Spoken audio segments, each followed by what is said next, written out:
If you're familiar with any of my builds from Path of Exile 1, you know that I typically play tanky stuff where you can kind of just stand in the boss's face. And there's a reason for this. Dying in Path of Exile 1 feels pretty bad, and it just so happens that dying in Path of Exile 2 feels even worse. So recently I decided that I'd probably start playing a little bit more tankier builds, ones that don't have to worry so much about just being able to stand in the boss's face, stand in a bunch of enemies' faces, and just hold left click. And that's why I decided to choose the Smith of Kitava. While most other people are playing a Warbringer or a Titan because they do significantly more damage, I decided that I wanted to be a little bit tankier, while still being able to have 60 to 70% of the damage in clear. And when I saw that they were updating the fire spell on hit for the Smith of Kitava, I pretty much knew exactly which spell I was going to use, and that is Detonate Dead. Updates to the Smith of Kitava are making it so that it's going to get up to 200% increased damage, which apparently does affect the corpse explosion portion of Detonate Dead, as well as making it completely free mana-wise to be able to proc the spells. So with this, we turn into a build that can just hold down left click with Resonating Shield and explode a whole bunch of corpses, and if there's any tankier or more difficult mobs,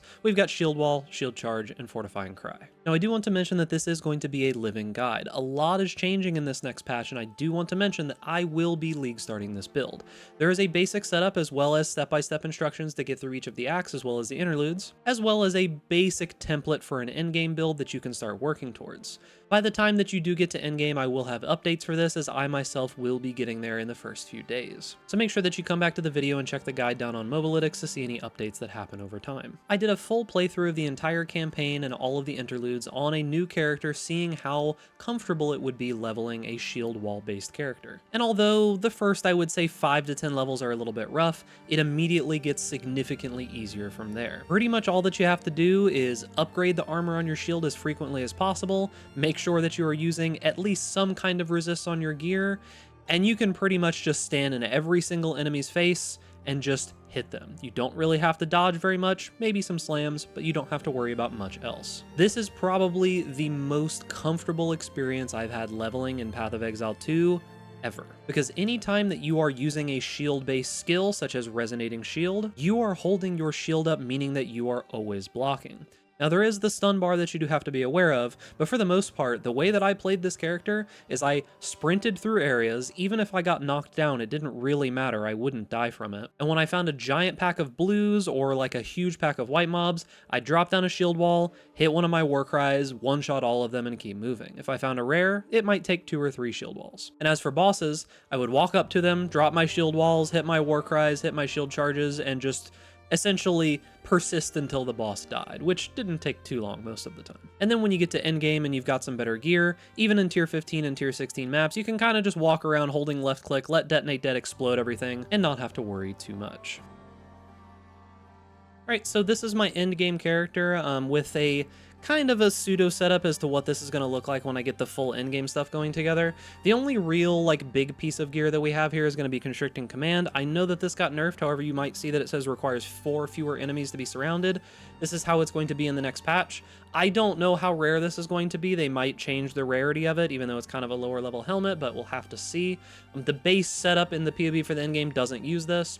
But other than that, this gear isn't anything super insane. It's a +5 level of melee skills and a perfect essence on it. This shield isn't amazing. It could have 200 or 300 more armor, but it does have some max fire res, which is pretty good. But the rest of my gear is life and resist. There's nothing insane here. This amulet is pretty good. It's spirit, level of melee skills, and some life. We're not using any crazy jewels. We're just using some normal jewels that have max fire res and damage on it. We're not using any of the cool new stuff. Most of this gear is from point 2.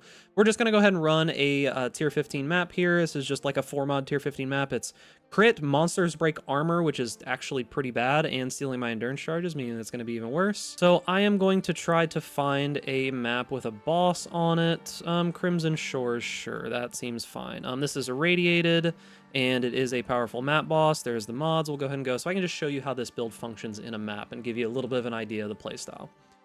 Now, you might have seen some other shield wall builds that are mainly using shield walls. They're clear, and they're using those 2 big expensive whatever they're called, Legion, whatever the supports are, the cool new big giant supports. This build doesn't really do that because I don't feel like it's necessary. For the most part, we can clear with just Resonating Shield because we have Detonate Dead proccing constantly, and in the next patch, Detonate Dead will be doing 200% increased damage and costing no mana or life because this is a blood magic build. But the idea is that you can kind of just walk around, and for most normal mobs, you can just hold left click and they'll die. You don't really have to do very much. If you want to do a little bit more damage, you can pop your Fortifying Cry to do a little bit more burst of damage. If you need to kill something really big, drop a shield wall, hit it with either a shield charge or a Fortifying Cry, and it'll pretty much blow everything up on the screen. This is the playstyle. There's not really much else going on. I wanted something where in the end game, I could kind of just left click, and I didn't need to do a whole bunch of extra stuff. I didn't need to do like multi-hit combos or anything like that. I wanted to be able to do those occasionally for big damage. But I just kind of want to be comfy, not take any damage, and hold left click while I walk around, right?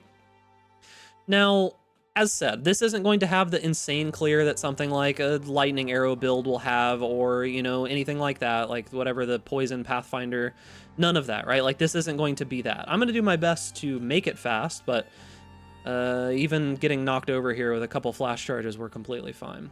But that's the idea. This is how the clear goes. I don't think there's any breaches in here, unfortunately, but you can kind of see how the damage does work. We explode everything, and most likely in the next patch, the explosions are going to be significantly more damage. So you kind of get an idea of how the clear is. You saw me kill some rares, and besides that, let's go ahead and jump to the map boss so I can show you how that looks. So one real quick thing that I do think is important to mention is that if you look at the bottom left above my flasks, you'll notice that little bar there. Whenever you are holding your shield up, you are going to be stacking up light stun. If that gets all the way to the top, you're going to get knocked over the same way that you would get knocked over as if you were sprinting and got hit. It's pretty much a death sentence if you do that, so keep that in mind, but I want to show you a boss here. Now, keep in mind, this is not meant to be a, like, one-shot the boss build. It's not like how my previous shield charge character was in point 2, because they nerfed the hell out of shield charge, but we still can do bosses relatively well. So the rotation on a boss is just going to be, you break its armor with left click. Oh yeah, this is the one that does the big stuns. You break its armor with resonating shield. Once the armor is broken, then you're just going to start doing your normal routine. So you're going to do this, you're going to get hit and die. Okay, so you can see that if we are leeching, which I should be leeching, we wouldn't be taking that much damage. So I'll just sit here and face tank him, right? Because I'm over leeching. If I would have actually hit the boss instead of failing there, I wouldn't have taken almost any damage at all. But as long as you've got any kind of leech, you're just going to be constantly over leeching, and as long as they don't one-shot you, you don't die. So that's the idea behind the bossing.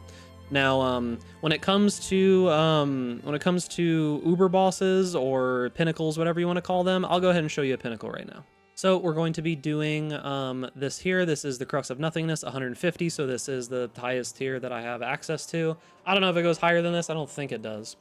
Anyways, so the way that this is going to work is that bosses don't die super insanely fast on this build. We're not like a huge giant DPS build. The whole point of this build is that we are fast enough to be able to dodge slams, and we are going to be able to do enough damage that we can at least get through the boss. Like, we don't want to get hit by that, but let's go ahead and break his armor. Okay, he's trolling me. I'm trolling myself, actually. Okay. Okay, we're also trolling. There we go. Where is he at? Break his armor again. Okay. Now, as long as you are actively hitting him, like I said before, you're not really going to have basically any issues with healing yourself. You're just going to be able to be overhealed at all times.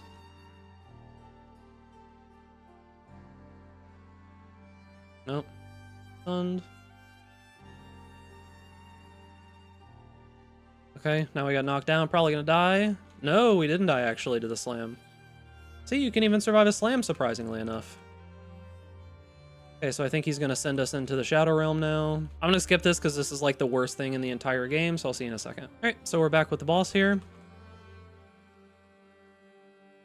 Okay, we'll go ahead and dodge that. But for the most part, as long as you're hitting, you can kind of just stand here in his face. Like, you can stand in all this stuff. It doesn't really matter. Like, you don't want to stand in the slams, but, I mean, most things that do, like, lower damage are, like, of no consequence, essentially. So we don't want to, like, just go ahead and stand in slams or anything like that, but most other things, I mean, doesn't really matter very much, as you can see. Go ahead and finish him off here. Oh, never mind. And there you go. So that's the max tier of almost dying to a ground effect because I'm not paying attention. But yeah, so pretty simple. Not all of the bosses are going to go like that, but this one pretty easily does. And when I actually have proper like 0.4, 0.3 gear, it should be even better than this once I have everything fully upgraded, because this is just stuff that I was able to piece together. And that's going to be it for the video. The link to the guide is down in Mobalytics down below in the description. Make sure to go check that out and make sure to favorite it so that you can get updates to the build later on. And remember, boys, if you enjoy this content, make sure to give this video a like, subscribe to the YouTube channel, hit that notification bell to stay up to date with all the latest videos, and stay safe out there in raid class. And I'll see you guys in the next video.